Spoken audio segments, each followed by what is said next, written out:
Hallå där, det är jag som är Åsa och idag ska jag måla det här fjälllandskapet. Kanske har du någon fjällbild liggande som du skulle vilja måla av. Här kommer några bra tekniker som du kan använda. Jag börjar med att göra en skiss. Och då använder jag blyerts. Här har jag en förlaga. Vi har ju ett lager här bak. Där berget sticker upp och sen är ljuset faller in i mitten. Och sen är det ett lager här framför. Så det är två olika massor som vi ska måla. Och då gör jag en teckning för att jag ska slippa tänka när jag väl lägger på färgen. Och jag använder som vanligt Soreness Waterford. Det väger 425 gram så jag behöver inte sträcka upp det innan. Och jag har maskerat med en tejp från B. Jag inleder med att, nu målar jag på torrt papper här. Jag börjar med att pensla på Cerulean Blue i himlen.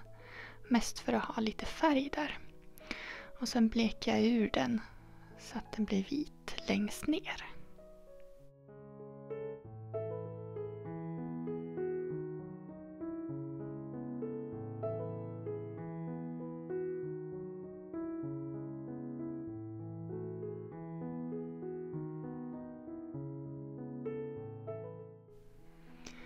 För att kunna måla det här berget i bakgrunden så torkar jag ur vattnet här. För om det är fuktigt så kommer färgen att sprida sig. Och då får jag en annan typ av berg. Men nu vill jag måla på torrt papper så därför använder jag lite hushållspapper för att torka ur där. Då är det alltså den här vi ska göra. Och då är den mörkast högst upp och sen bleker jag ur den neråt för ljuset faller in i nederkant. Och jag börjar hellre lite ljusare och lägger på mörkare färg efteråt. Och det är svårt att ändra om man lägger på för mörk färg från början. Och det här är neutral tint som jag lägger på. En ganska så svart färg. Sen ser du på min palett att jag har blandat ihop de flesta färger. Så det är gult och grönt som vi ska använda. Och jag blandar i, det här är gul ockra som har den här jordigt gula färgen. Jag använder ju en lite större pensel här och det är för att jag ska kunna täcka ytan snabbare så att inte färgen hinner torka med det jag målar. Använder jag en liten pensel så är risken stor att det blir synliga penseldrag. Och det är ju en annan typ av målning men här vill jag ha det mer slätt. Särskilt här i bakgrunden. Nu byter jag till en mindre för jag vill ha mer kontroll och lägger i vatten här där det ska vara riktigt ljust så att jag bleker ur färgen. Och då kan jag behöva suga upp en del så att det inte blir för rinnigt. Här skulle jag lägga i en brun färg som heter sepia. Det blir lite väl kraftigt. Då kan jag behöva ta bort lite grann. Var försiktig.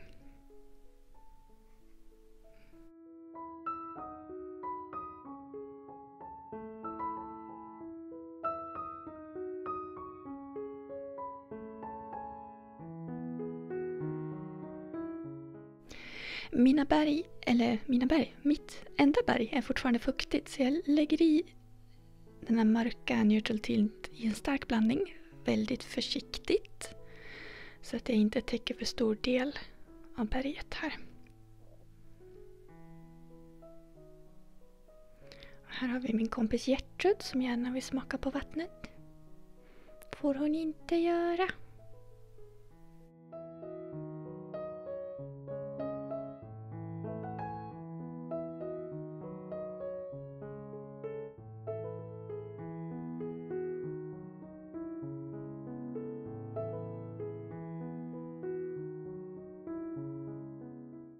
Nu kan jag börja jobba på andra halvan här och det gör jag medan den andra torkar så jag behöver inte vänta emellan. Och nu jobbar jag på samma sätt. Grått högst upp och sen går det över till grönt och sen lägger jag i gult och brunt lite spontant. Den största skillnaden här är att jag kommer arbeta med en ganska torr pensel. Jag kommer snarare att skrapa av färgen i förgrunden. Och det är för att jag vill ge en illusion av att det är mer synliga detaljer här i förgrunden.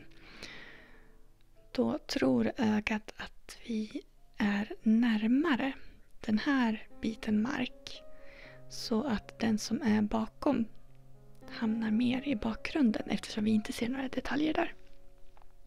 Så för att skapa en större skärpa så använder jag pigment, nästan rent pigment på penseln och inte så mycket vatten. Och så försiktigt så skrapar jag av färgen. Och jag blandar dem medan jag målar.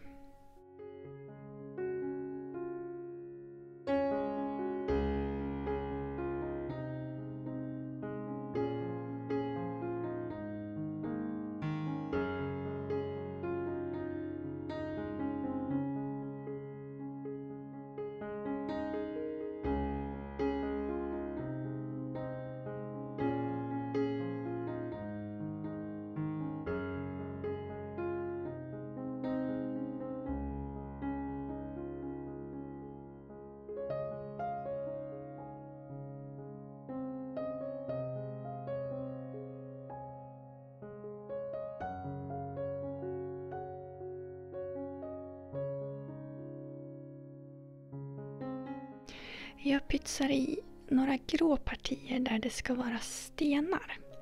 Och då använder jag ljusgrått. Och det viktigaste med de här stenarna är att man lägger en skugga under.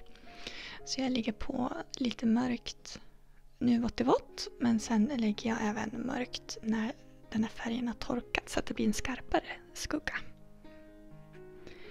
Nu har det här berget torkat så då kan jag lägga på färg på det torra pappret och då får vi en annan struktur. Så det här är neutral tint. Jag använder en liten pensel och inte så mycket vatten. Jag lägger hellre på lite färg och sen får jag arbeta ut den. Och hela tiden så är jag med blicken och ser var går gränsen någonstans. För den här mörka partier kan ta mycket uppmärksamhet så jag är lite försiktig.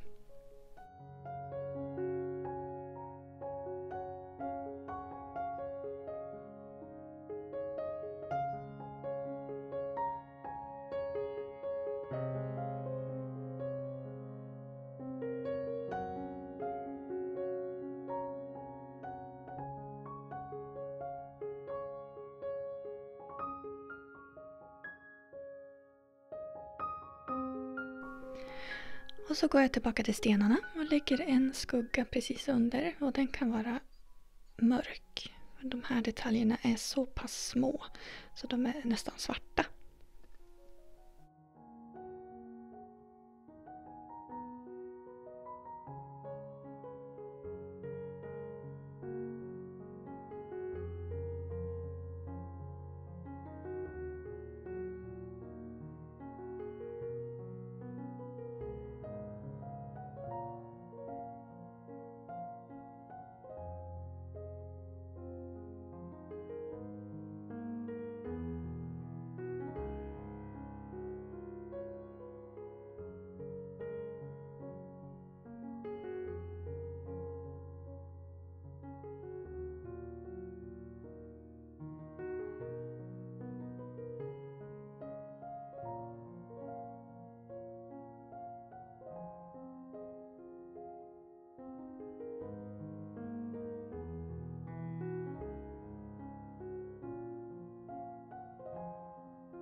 Jag tar av tejpen först när jag ser att det är tillräckligt torrt. Och sen brukar jag vara beredd på att göra någon sista finjustering som jag ser först när jag har tagit av den. Så jag tar en lite mindre pensel och duttar i där jag tycker att det behövs. Jag tror du kan få nytta av de här teknikerna för många bilder, särskilt om du har varit i svenska eller norska fjällen. Lycka till! Jag hoppas att du hade glädje av den här videon.